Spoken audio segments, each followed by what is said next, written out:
Hi hello guys, welcome back to my channel. ಹೇಗಿದ್ದೀರಾ ಎಲ್ಲರೂ? Hope ಎಲ್ಲರೂ ಚೆನ್ನಾಗಿದ್ದೀರಾ ಅಂತ ಅಂದ್ಕೊಳ್ತೀನಿ. ನಾನು ಕೂಡ ತುಂಬಾ ಚೆನ್ನಾಗಿದ್ದೀನಿ ಗೈಸ್. ನಾಳೆ ಬಂದು ಆಷಾಢ ಶುಕ್ರವಾರದ ಮೊದಲನೇ ವಾರ ಅಲ್ವಾ. ಸೊ ನಾನು ಆಲ್ರೆಡಿ 2 ವಿಡಿಯೋ ಮಾಡಿ ಹಾಕಿದ್ದೀನಿ. ನಾಳೆ ಯಾವ ವಸ್ತುಗಳನ್ನ ನೀವು ಮನೆಗೆ ತರೋದ್ರಿಂದ ನಿಮಗೆ ತುಂಬಾ ಒಳ್ಳೆಯದಾಗುತ್ತೆ. ಹಾಗೆಯೇ ಇನ್ನೂ ಒಂದು ವಿಡಿಯೋ ಮಾಡಿ ಹಾಕಿದ್ದೀನಿ ನಿಮಗೆ, ಅಂದರೆ ಗ್ಯಾಸ್ ಸ್ಟವ್ ಕೆಳಗಡೆ ನೀವು ನಾಳೆ ನೈಟು ಯಾವ ಯಾವ ವಸ್ತುಗಳನ್ನ ಇಡೋದ್ರಿಂದ ನಿಮಗೆ ಏನು ಯೂಸಸ್ಸು, ಹಾಗೆಯೇ ಅದರಿಂದ ನಿಮಗೆ ಏನು ಒಳ್ಳೆಯದಾಗುತ್ತೆ ಪ್ರತಿ ಒಂದು ಕೂಡ ನಾನು ಡೀಟೇಲಾಗಿ ಎಕ್ಸ್ಪ್ಲೈನ್ ಮಾಡಿ ನಿಮಗೆ ವಿಡಿಯೋನ ಮಾಡಿ ಹಾಕಿದ್ದೀನಿ. ಬೇಕಾದ್ರೆ ಡಿಸ್ಕ್ರಿಪ್ಷನ್ ಲಿಂಕನ್ನು ಕೊಟ್ಟಿರ್ತೀನಿ, ನೋಡ್ಕೊಳ್ಳಿ, ಚೆಕ್ ಮಾಡ್ಕೊಂಡು ನೀವು ಕೂಡ ನಾಳೆ ಮಿಸ್ ಮಾಡ್ದೇ ರೆಮಿಡಿಗಳನ್ನ ಮಾಡ್ಕೊಳ್ಳಿ. ಆ 2 ರೆಮಿಡಿ ಜೊತೆಗೆ ಈ ಒಂದು ರೆಮಿಡಿನ ತಪ್ಪದೇ ಮಾಡ್ಕೊಳ್ಬೇಕು ನೀವು, ಓಕೆನಾ.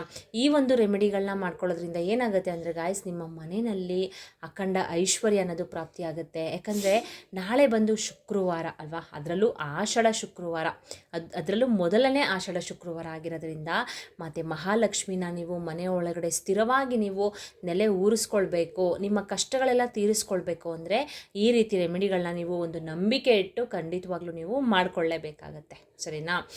ಸೊ ಆಷಾಢ ಶುಕ್ರವಾರ ಸ್ಟಾರ್ಟ್ ಆಗ್ತದೆ. ಆಷಾಢ ಆಲ್ರೆಡಿ ಸ್ಟಾರ್ಟ್ ಆಗಿದೆ, ಮೊದಲನೇ ವಾರ ಕೂಡ ನಿಮಗೆ ನಾಳೆ ಬಂದಿದೆ. ಸೊ ಆದಷ್ಟು ನೀವು ಬ್ರಾಹ್ಮಿ ಮುಹೂರ್ತದಲ್ಲೇ ಪೂಜೆನ ಮಾಡ್ಕೊಳ್ಳಿಕ್ಕೆ ಟ್ರೈ ಮಾಡಿ. ಯಾಕಂದರೆ ಒಬ್ಬೊಬ್ರಿಗಾಗುತ್ತೆ, ಒಬ್ಬೊಬ್ರಿಗೆ ಆಗೋದಿಲ್ಲ ಆ ಟೈಮಲ್ಲಿ ಮಾಡಲಿಕ್ಕೆ. ಬಟ್ ಆದಷ್ಟು ಟ್ರೈ ಮಾಡಿ, ಯಾಕಂದರೆ ತುಂಬಾ ಒಳ್ಳೆಯದಾಗುತ್ತೆ. ಬ್ರಾಹ್ಮಿ ಮುಹೂರ್ತದಲ್ಲಿ ನೀವು ಯಾವುದೇ ಒಂದು ಪೂಜೆ ಮಾಡೋದಾಗಿರ್ಬಹುದು, ಮ್ಯಾನಿಫೆಸ್ಟೇಷನ್ ಮಾಡೋದಾಗಿರ್ಬೋದು, ಈ ರೀತಿ ಮಾಡ್ಕೊಳ್ಳೋದ್ರಿಂದ ತುಂಬಾ ಒಳ್ಳೆಯದಾಗುತ್ತೆ.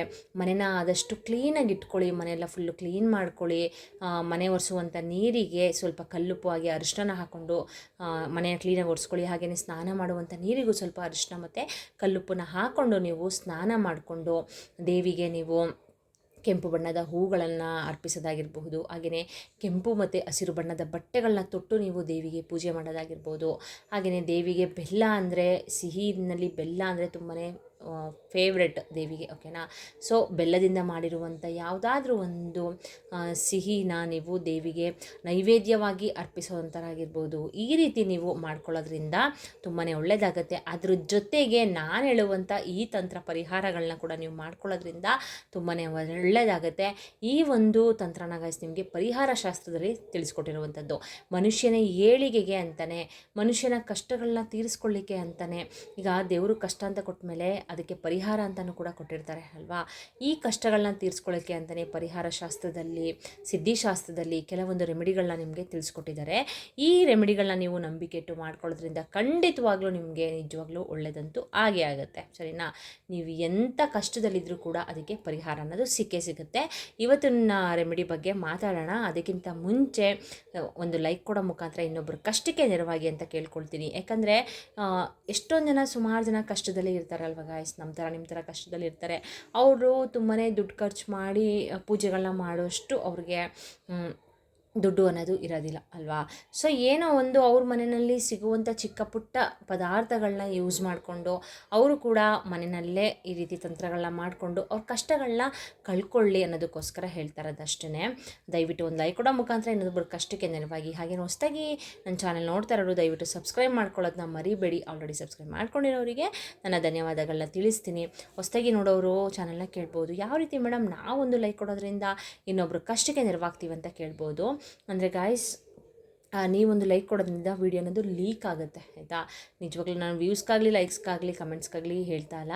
ಏನೋ ಒಂದು ನಮ್ಮ ಕಡೆಯಿಂದ ಇನ್ನೊಬ್ಬರಿಗೆ ಹೆಲ್ಪ್ ಆದರೆ ದೇವರು ನಮ್ಮ ಕಷ್ಟ ಕಾಲಕ್ಕೆ ನಮ್ಮ ಕೈ ಹಿಡಿತಾರೆ ಅನ್ನೋದು ನನ್ನ ನಂಬಿಕೆ ಆ್ಯಂಡ್ ನನ್ನ ಎಕ್ಸ್ಪೀರಿಯೆನ್ಸ್ ಕೂಡ, ಓಕೆನಾ. ಸೊ ದಯವಿಟ್ಟು ಒಂದು ಲೈಕ್ ಕೊಡೋ ಮುಖಾಂತರ ಇನ್ನೊಬ್ಬರು ಕಷ್ಟಕ್ಕೆ ನೆರವಾಗಿ. ಬನ್ನಿ, ತಡ ಮಾಡ್ದೇ ಇವತ್ತಿನ ರೆಮಿಡಿ ಬಗ್ಗೆ ಮಾತಾಡೋಣ, ಓಕೆನಾ. ಸೊ ಏನಂದರೆ ಗಾಯ್ಸ್, ನಾಳೆ ನಾನು ಆಗಲೇ ಹೇಳ್ದಂಗೆ ಮನೆಗೆ ಯಾವ ವಸ್ತುಗಳನ್ನ ತರಬೇಕು ನಾಳೆ, ಹಾಗೆಯೇ ಗ್ಯಾಸ್ ಸ್ಟವ್ ಕೆಳಗಡೆ ಯಾವ ವಸ್ತುಗಳನ್ನ ಇಡಬೇಕು ಅಂತ ಕೂಡ ತಿಳಿಸ್ಕೊಟ್ಟಿದ್ದೀನಿ. ಹಾಗೆಯೇ ಈ ಒಂದು ರೆಮಿಡಿಲಿ ನಿಮಗೆ ದೀಪಾರಾಧನೆ ಬಗ್ಗೆ ತಿಳಿಸ್ಕೊಡ್ತೀನಿ, ಆಯಿತಾ. ಈ ಆಷಾಢಗಳಲ್ಲಿ ಏನು ಮಾಡ್ತಾರೆ ಅಂದರೆ ಗಾಯ್ಸ್, ಅದರಲ್ಲೂ ಮೇನಾಗಿ ಆಷಾಢ ಶುಕ್ರವಾರಗಳಲ್ಲಿ ದೀಪಾರಾಧನೆಯನ್ನು ಡಿಫ್ರೆಂಟ್ ಟೈಪ್ಸ್ ಆಗಿ ಮಾಡ್ತಾರೆ ದೀಪಾರಾಧನೆನ, ಓಕೆನಾ. ಒಬ್ಬರು ಕಲ್ಲುಪ್ಪಿನ ದೀಪಾರಾಧನೆ ಮಾಡ್ತಾರೆ, ಇನ್ನೊಬ್ಬರು ಬೆಲ್ಲದ ದೀಪಾರಾಧನೆ ಮಾಡ್ತಾರೆ, ಒಬ್ಬರು ನಿಂಬೆಹಣ್ಣಿನ ದೀಪಾರಾಧನೆ ಮಾಡ್ತಾರೆ. ಈ ರೀತಿ ಮಾಡ್ತಾರೆ ಅಲ್ವಾ. ನೀವು ಕೂಡ ಅದನ್ನು ಕೂಡ ಮಾಡ್ಕೊಳ್ಬಹುದು, ಏನು ತೊಂದರೆ ಇಲ್ಲ. ನಿಂಬೆಹಣ್ಣಿನ ದೀಪ ನೋಡಿ, ಈಗ ಆಷಾಢ ಶುಕ್ರವಾರ ಮುಗಿಯೋಷ್ಟರಲ್ಲಿ ಯಾವುದಾದ್ರೂ ಒಂದು ಶುಕ್ರವಾರ ನೀವು ನಿಂಬೆಹಣ್ಣಿನ ದೀಪನ ನೀವು ದೇವಿಗೆ ಅರ್ಪಿಸಿ, ಸರಿನಾ. ನೀವು ಮನೆಯಲ್ಲಾದರೂ ಮಾಡ್ಬೋದು, ಇಲ್ಲಾಂದರೆ ದೇವಸ್ಥಾನಕ್ಕೆ ಹೋಗ್ಬಿಟ್ಟು ಕೂಡ ನಿಂಬೆಹಣ್ಣಿನ ದೀಪನ ಹಚ್ಚಬೇಕು ದೇವರಿಗೆ, ತುಂಬಾ ಒಳ್ಳೆಯದಾಗತ್ತೆ ಆಯಿತಾ. ತಾಯಿ ಚಾಮುಂಡೇಶ್ವರಿ, ಲಕ್ಷ್ಮೀ ತಾಯಿ, ದೇವಿ, ಯಾವ್ಯಾವ ದೇವಿ ದೇವಸ್ಥಾನಗಳಿದೆ ಹೋಗ್ಬಿಟ್ಟು ನೀವು ಹಚ್ಚಬೇಕಾಗತ್ತೆ, ತುಂಬಾ ಒಳ್ಳೆಯದಾಗತ್ತೆ. ಹಾಗೆಯೇ ಈ ಆಷಾಢದಲ್ಲಿ ಏನಂದರೆ ಗಾಯ್ಸ್, ದೇವಿನ ನಾವು ತುಂಬಾ ಆರಾಧನೆ ಮಾಡ್ತೀವಿ ಅಲ್ವಾ. ಯಾಕಪ್ಪ ಅಂದರೆ ನಮ್ಮ ಸಕಲ ಸಂಕಷ್ಟಗಳು ತೀರಲಿ, ನಮಗೆ ಬಂದಿರುವಂಥ ಕಷ್ಟಗಳೆಲ್ಲ ಹೋಗಲಿ, ನಮ್ಮ ಮನೆಯಲ್ಲಿ ಲಕ್ಷ್ಮೀ ತಾಯಿ ಸ್ಥಿರವಾಗಿ ನೆಲೆಯೂರಲಿ ಅಂತ ನಾವು ಈ ರೀತಿ ಕೆಲವೊಂದು ದೀಪಾರಾಧನೆಯನ್ನು ಮಾಡ್ತೀವಿ, ಹಾಗೆ ಪೂಜೆಗಳನ್ನು ಮಾಡ್ತೀವಿ. ಹಾಗೆಯೇ ಇನ್ನೊಂದೇನೆಂದರೆ, ನಾವು ಈ ಆಷಾಢದಲ್ಲಿ ಒಳ್ಳೆ ಕಾರ್ಯಗಳನ್ನ ಮಾಡೋದಿಲ್ಲ ಅಲ್ವಾ. ಸೊ ಹೊಸ್ದಾಗಿ ಮದುವೆ ಆಗಿರೋರು ಅವರು ಕೂಡ ಅವ್ರ ತವರ ಮನೆಗೆ ಕಳಿಸ್ಕೊಡ್ತಾರೆ. ಈ ರೀತಿ ಸಂಪ್ರದಾಯಗಳನ್ನ ನಾವು ಸುಮಾರು ಅನಾದಿ ಕಾಲದಿಂದನೂ ನಾವು ಇದನ್ನು ರೂಢಿ ಮಾಡಿಕೊಂಡು ಅದನ್ನೇ ನಡೆಸ್ಕೊಂಡು ಬಂದಿದ್ದೀವಿ ಅಲ್ವಾ. ಸೊ ಈ ಒಂದು ನಾಳೆ ನೀವು ಏನು ಮಾಡಬೇಕು ಅಂತ ತಿಳಿಸ್ಕೊಡ್ತೀನಿ. ಬೆಳಿಗ್ಗೆ ನೀವು ಮಾಮೂಲಿ ಎದ್ದು ಎಲ್ಲ ಕೆಲಸನೆಲ್ಲ ಮುಗಿಸ್ಕೊಳ್ಳಿ, ಮನೆಯೆಲ್ಲ ಕ್ಲೀನ್ ಮಾಡ್ಕೊಳ್ಳಿ, ದೇವಿಗೆ ದೀಪನ ಹಚ್ಕೊಳ್ಳಿ. ಅದಾದಮೇಲಿಂದ ಸಂಜೆ ಈ ದೀಪನ ಬೆಳಗಬೇಕು ಆಯಿತಾ. ಈ ದೀಪದ ಒಳಗಡೆ ನಾನು ಇವಾಗ ತೋರಿಸ್ತೀನಲ್ಲ, ದೀಪದ ಒಳಗಡೆ ನೀವೇನು ಮಾಡಬೇಕು ಅಂತ ಅಂದರೆ, ನಾನು ಹೇಳುವಂಥ ಈ ವಸ್ತುಗಳನ್ನ ದೀಪದೊಳಗಡೆ ಹಾಕ್ಬಿಟ್ಟು ಹಚ್ಚೋದ್ರಿಂದ ತುಂಬಾ ಒಳ್ಳೆಯದಾಗುತ್ತೆ. ನಿಮ್ಮ ಮನೆಯಲ್ಲಿ ಹಣಕಾಸಿನ ಸಮಸ್ಯೆ ಏನಾದರೂ ನೀವು ಎದುರಿಸ್ತಾ ಇದ್ದರೆ ಅದು ಕೂಡ ನಿವಾರಣೆ ಆಗುತ್ತೆ. ಜೊತೆಗೆ ನಿಮಗೆ ಆರೋಗ್ಯದ ಸಮಸ್ಯೆ ಆಗಿರಬಹುದು, ಇಲ್ಲ ವ್ಯಾಪಾರದಲ್ಲಿ ಅಭಿವೃದ್ಧಿ ಆಗ್ತಾ ಇರೋದಿಲ್ಲ, ಗಂಡ ಹೆಂಡತಿ ಮಧ್ಯೆ ನಿಮಗೆ ಜಗಳ ಆಗ್ತಾ ಇರುತ್ತೆ, ಮನೆಯಲ್ಲಿ ನೆಮ್ಮದಿ ಅನ್ನೋದೇ ಇಲ್ಲ, ಕೌಟುಂಬಿಕ ಕಲಹ ಇರುತ್ತೆ, ಮನೆಯಲ್ಲಿ ಏನೇ ಮಾಡಿದ್ರೂ ಕೂಡ ಬರೀ ಜಗಳ, ನೆಮ್ಮದಿ ಇಲ್ಲ, ಮನೇಲಿ ಇರಲಿಕ್ಕೆ ಆಗ್ತಾಯಿಲ್ಲ, ನಮಗೆ ಏನೋ ಒಂಥರ ಹಿಂಸೆ ಅಂತ ಅನ್ನಿಸ್ತಿದೆ, ಆರೋಗ್ಯ ಸಮಸ್ಯೆ ತುಂಬ ಕಾಡ್ತಾ ಇದೆ ಅನ್ನೋರು ಈ ಒಂದು ದೀಪಾರಾಧನೆಯನ್ನು ಮಾಡ್ಕೊಳ್ಳೋದ್ರಿಂದ ನಿಮಗೆ ಅಖಂಡ ಐಶ್ವರ್ಯ ನಿಮಗೆ ಲಭಿಸುತ್ತೆ. ಓಕೆನಾ. ನಾನಾ ಮೂಲೆಗಳಿಂದ ನಿಮಗೆ ಹಣ ಬರಲಿಕ್ಕೆ ಸ್ಟಾರ್ಟ್ ಆಗುತ್ತೆ. ನಾನು ಹೇಳುವಂಥ ರೆಮಿಡಿಗಳಲ್ಲಿ ಗಾಯ್ಸ್ ತುಂಬಾ ದುಡ್ಡು ಖರ್ಚು ಮಾಡುವಂಥ ರೆಮಿಡಿಗಳು ನಾನು ಯಾವುದೂ ಹೇಳೋದಿಲ್ಲ ಆಯಿತಾ. ಎಲ್ಲ ರೆಮಿಡಿಗಳು ಕೂಡ ಮನೆಯಲ್ಲೇ ಸಿಗುವಂತಹ ಪದಾರ್ಥಗಳೇ. ಸೊ ಅದಕ್ಕೆ ನೀವೇನು ಮಾಡಬೇಕಂದ್ರೆ, ಮನೆಯಲ್ಲೇ ಸಿಗುವಂಥ ಪದಾರ್ಥಗಳನ್ನ, ನಾನು ಹೇಳುವಂಥ ಪದಾರ್ಥಗಳನ್ನ ಯೂಸ್ ಮಾಡಿಕೊಂಡು ನೀವು ಎಲ್ಲ ರೆಮಿಡಿನೂ ಮಾಡಿ ಸರಿನಾ. ಇಂಥದ್ದೇ ಮಾಡಬೇಕಾ ಮೇಡಮ್, ಅಂಥದ್ದೇ ಮಾಡಬೇಕಂತ ಏನಿಲ್ಲ. ನಾನು ಯಾವ್ಯಾವ ರೆಮಿಡಿಗಳನ್ನ ನಿಮಗೆ ತೋರಿಸ್ತೀನಿ ಎಲ್ಲನೂ ಕೂಡ ಮಾಡ್ಕೊಂಡೋಗಿ, ತುಂಬಾ ಒಳ್ಳೆಯದಾಗತ್ತೆ ಸರಿನಾ. ನಾನು ಆಗಲೇ ಹೇಳ್ದಂಗೆ ಕಲ್ಲುಪ್ಪು ಅನ್ನೋದು ಪರಮ ಪವಿತ್ರವಾದದ್ದು. ನಾಳೆ ನೀವು ಮನೆಗೆ ಕಲ್ಲುಪ್ಪು ಪ್ಯಾಕೆಟ್ನ ನೀವು ತರೋದ್ರಿಂದ ತುಂಬಾ ಒಳ್ಳೆಯದಾಗತ್ತೆ ಸರಿನಾ. ಮಹಾಲಕ್ಷ್ಮಿನ ನೀವು ಕೈ ಹಿಡಿದು ಮನೆ ಒಳಗಡೆ ಕರ್ಕೊಂಡು ಬಂದ ರೀತಿ ಆಗುತ್ತೆ ಸರಿನಾ. ಸೊ ಕಲ್ಲುಪ್ಪನ್ನ ಮರಿಬೇಡಿ. ಆದಷ್ಟು ನಾಳೆ ಕಲ್ಲುಪ್ಪು ಪ್ಯಾಕೆಟ್ನ ಹೊಸದಾಗಿ ತೊಗೊಂಡು ಬಂದು ಅದನ್ನು ದೇವಿ ಮುಂದೆ ಇಟ್ಟು, ಅಂದರೆ ದೇವಿ ಫೋಟೋ ಮುಂದೆ ಇಟ್ಟು ಅದನ್ನು ನೀವು ಪೂಜೆ, ಯಾವ ರೀತಿ ನೀವು ದೇವ್ರಿಗೆ ಫೋಟೋಗೆಲ್ಲ ಪೂಜೆ ಮಾಡ್ತೀರಾ ಅದೇ ರೀತಿ ಕಲ್ಲುಪ್ಪು ಪ್ಯಾಕೆಟ್ ಆಗಿರ್ಬೋದು, ಅರಿಶಿನ ಆಗಿರ್ಬೋದು, ಅದಕ್ಕೂ ಕೂಡ ನೀವು ಪೂಜೆನ ಮಾಡ್ಕೊಳ್ಬೇಕಾಗತ್ತೆ. ಅದಾದಮೇಲಿಂದ ಈವ್ನಿಂಗ್ ನೀವು 6 ಗಂಟೆ ಮೇಲೆ ಗಾಯ್ಸ್ ಸರಿನಾ, 6 ಗಂಟೆ ಮೇಲೆ ನೀವು ಮಾಮೂಲಿ ದೇವ್ರಿಗೆ ದೀಪನ ಹಚ್ಬಿಟ್ಟು ಒಂದು ಮಣ್ಣಿನ ದೀಪನ ತೊಗೊಳ್ಳಿ ಸರಿನಾ. ಒಂದು ಮಣ್ಣಿನ ದೀಪನ ತೊಗೊಂಡು ಅದ್ರ ಒಳಗಡೆಗೆ ತುಪ್ಪನ ಹಾಕಬೇಕು ಸರಿನಾ. ತುಪ್ಪನಾದರೂ ಹಾಕ್ಬೋದು, ಇಲ್ಲ ದೀಪ ಆಯಿಲ್ ಆ ಥರ ಸಿಗುತ್ತಲ್ವ ಅದನ್ನು ಕೂಡ ಹಾಕ್ಬೋದು, ಏನು ತೊಂದರೆ ಇಲ್ಲ.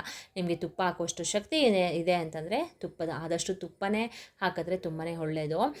ಸೊ ಇಲ್ಲ ಮೇಡಮ್ ನಮ್ಗೆ ಅಷ್ಟೊಂದು ಶಕ್ತಿ ಇಲ್ಲ ಅನ್ನೋರು ಓಕೆ ಫೈನ್, ದೀಪ ಎಣ್ಣೆ ಎಲ್ಲ ಸಿಗುತ್ತಲ್ಲ ಆ ಥರನೂ ಕೂಡ ನೀವು ಹಾಕ್ಕೊಳ್ಬೋದು. ಒಂದು ಮಣ್ಣಿನ ದೀಪನ ತೊಗೊಂಡು ಅದ್ರ ಒಳಗಡೆಗೆ ಜೋಡಿ ಬತ್ತಿನ ಹಾಕಬೇಕು ಫಸ್ಟ್ ಓಕೆನಾ. ಜೋಡಿ ಬತ್ತಿ ಹಾಕಿ ತುಪ್ಪ ಇಲ್ಲ ಅಂತಂದರೆ ಎಣ್ಣೆ ಹಾಕಿಬಿಟ್ಟು ನೀವು ಅದ್ರ ಒಳಗಡೆ ನೀವು ಒಂದೇ ಒಂದು ಲವಂಗನ ನೀವು ಹಾಕಬೇಕು ಸರಿನಾ. ಈ ರೀತಿ ಮೊಗ್ಗಿರೋದನ್ನ, ಕ್ಲೀನಾಗಿರೋದನ್ನ ನೋಡ್ಕೊಳ್ಳಿ, ಲವಂಗನ ಮೊಗ್ಗಿರೋದನ್ನ ನೋಡಿಕೊಂಡು ನೀವು ಹಾಕಬೇಕಾಗತ್ತೆ. ಅದ್ರ ಜೊತೆಗೆ ಒಂದು ಏಲಕ್ಕಿನೂ ಕೂಡ ನೀವು ಹಾಕಬೇಕಾಗತ್ತೆ ಸರಿನಾ. ನೋಡಿ ಇಲ್ಲಿ ಏಲಕ್ಕಿನ ತೋರಿಸ್ತಿದ್ದೀನಿ. ಇದನ್ನು ಎರಡೂ ಗಾಯ್ಸ್ ನೀವು ದೀಪ ಎಲ್ಲ ಹಚ್ಚಾದ್ಮೇಲೆ ಇದನ್ನು ನೀವು ಆ ದೀಪದ ಒಳಗಡೆ ಹಾಕಿಬಿಟ್ಟು ನೀವು ದೇವಿ ಫೋಟೋ ಮುಂದೆ ದೀಪನ ಇಡಬೇಕು ಸರಿನಾ. ಹಾಗೆಯೇ ಇದನ್ನು ಹಾಕೋಕ್ಕಿಂತ ಮುಂಚೆ ಕೈಯಲ್ಲಿ ಹಿಡ್ಕೊಂಡು ದೀಪ ಎಲ್ಲ ಹಚ್ಕೊಳ್ಳಿ. ಹಚ್ಚಾದ್ಮೇಲೆ ಇದನ್ನು ಕೈಯಲ್ಲಿ ಹಿಡ್ಕೊಂಡು ನೀವು ಸಂಕಲ್ಪನ ಮಾಡ್ಕೋಬೇಕು ದೇವಿಗೆ, ತಾಯಿ ನನ್ನ ಸಕಲ ಸಂಕಷ್ಟಗಳು ನಿವಾರಣೆ ಆಗಲಿ, ನಮ್ಮ ಮನೆಗೆ ಬಂದಿರುವ ದಾರಿದ್ರ್ಯ ಅನ್ನೋದು ತೊಲಗಲಿ ತಾಯಿ, ನನಗೆ ಈ ರೀತಿ ಹಣದ ಸಮಸ್ಯೆ ಅನ್ನೋದು ತುಂಬಾ ಕಾಡ್ತಾ ಇದೆ, ಎಲ್ಲದರಲ್ಲೂ ನನಗೆ ತುಂಬಾ ಒಳ್ಳೆಯದಾಗಲಿ ತಾಯಿ, ನನ್ನ ಸಕಲ ಸಂಕಷ್ಟಗಳನ್ನ ನಿವಾರಣೆ ಮಾಡು, ನಮ್ಮ ಮನೆಯಲ್ಲಿ ಬಂದು ನಿನ್ನನ್ನು ಸ್ಥಿರವಾಗಿ ನೆಲೆಸು ತಾಯಿ ಅಂತ ಕೇಳ್ಕೊಳ್ಳಿ. ನಿಮ್ಗೇನೇನು ಅನಿಸುತ್ತೆ, ನಿಮ್ಮ ಸಮಸ್ಯೆಗಳು ಏನೇನಿದೆ ಪ್ರತಿಯೊಂದು ಕೂಡ ತುಂಬ ಭಕ್ತಿಯಿಂದ, ಶ್ರದ್ಧಾ ಭಕ್ತಿಯಿಂದ ನೀವು ದೇವಿ ಹತ್ರ ಕೇಳ್ಕೊಳ್ಳಿ ಸರಿನಾ. ಕೇಳ್ಕೊಂಬಿಟ್ಟು ನೀವು ಆ ದೀಪದೊಳಗಡೆ ಇದೆರಡನ್ನೂ ಹಾಕಬೇಕು ಓಕೆನಾ. ಸೊ ಫುಲ್ಲು ಎಲ್ಲ ಉರ್ದಿ ಮುಗಿದ ಮೇಲೆ ಗಾಯ್ಸ್ ಇವೆರಡೂ ನೀವು ತೊಗೊಂಡೋಗ್ಬಿಟ್ಟು ಯಾವುದಾದ್ರೂ ಒಂದು ಮರದ ಹತ್ರ ಹಾಕ್ಬಿಡಿ ಸರಿನಾ. ಯಾವುದಾದ್ರೂ ಪರವಾಗಿಲ್ಲ ಮರದ ಹತ್ರ ಹಾಕ್ಬಿಡಿ ಇದನ್ನು ಅಷ್ಟೇ ಗೈಸ್. ಇಷ್ಟನ್ನ ಮಾಡ್ಕೊಳ್ಳಿ. ನಾಳೆ ದೀಪನ ಹಚ್ಕೊಳ್ಳಿ. ದೀಪ ಹಚ್ಬಿಟ್ಟು ಇವೆರಡನ್ನ ಮಾಡಿ. ಏನಕ್ಕೆ ಇದು ಅಂತಂದರೆ ನೋಡಿ, ಈ ಲವಂಗ ಅನ್ನೋದು ಮನೆಯಲ್ಲಿ ಹಣ ಅನ್ನೋದನ್ನ ಧನಪ್ರಾಪ್ತಿ ಧನಾಗಮನ ಆಗಲಿಕ್ಕೆ ಹೆಲ್ಪ್ ಮಾಡುತ್ತೆ, ಸರಿನಾ. ಹಾಗೆಯೇ ಏಲಕ್ಕಿ ಅನ್ನೋದೇನು ಮಾಡುತ್ತೆ, ಹಣನ ಮ್ಯಾಗ್ನೆಟ್ ಥರ ಎಳೆಯುವಂಥ ಶಕ್ತಿ ಈ ಏಲಕ್ಕಿಗೆ ಇದೆ.